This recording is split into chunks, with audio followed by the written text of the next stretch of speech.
It's been almost 2 years now since Colorado became one of the first states in the country to require employers to include how much a job pays in the posting. Yeah, well, this morning, Patrick Nelson is here with a look at the impact that this is having.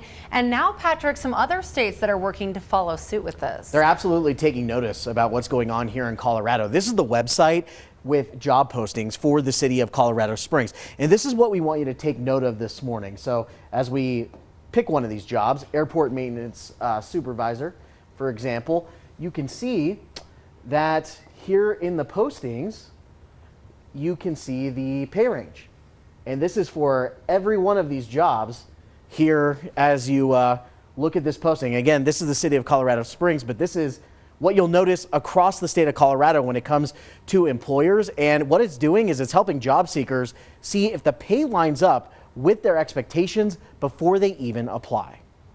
I was at a point where not only am I starting a family, I was looking for a career change and something that's going to be stable and concrete. So I was looking for my, career, like official career. I was tired of job hopping. I was a serial job hopper for a while. Drew Moreno just wrapped up the stress of his latest job search and is now working at the Pikes Peak Workforce Center to help others find their next job. There were a few applicants that were coming in that were not English speaking.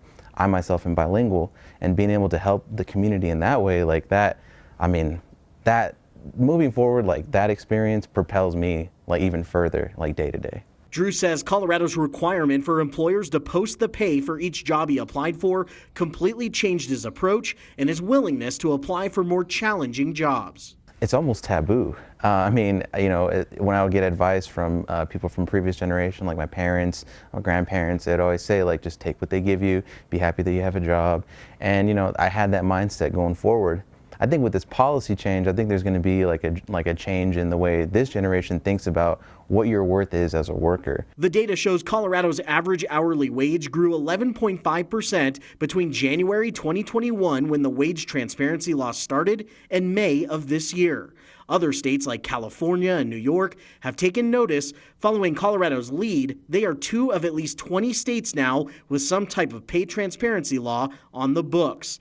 Leaders at the Pikes Peak Workforce Center say while some employers were frustrated by having to include salary ranges in job postings, many employers are evolving and reaching out to see what positions should actually pay. We have access to national databases that spider all different job postings and really give us the industry standards. With businesses who are questioning it, wondering what they should pay, providing the actual data to them really gives them a foot up in the door to be able to offer a quality job. As other states look to duplicate this kind of pay transparency, job seekers believe it's making a difference here at home. It encouraged me to kind of stray from my comfort zone, try something new, try something that I thought befitted not only my experience, but also what that experience brings to the job itself. Now, the inspiration and ultimately the goal for this pay transparency law in Colorado is to try to close the pay gap for women and minorities. While a majority of companies in our state have complied, some are still being fined because they aren't being transparent with those pay scales. If you come across one of these, there is a form to report it. It's right here. I've also posted a link to get to this form. You can head to our website right now to find it, KOAA.com.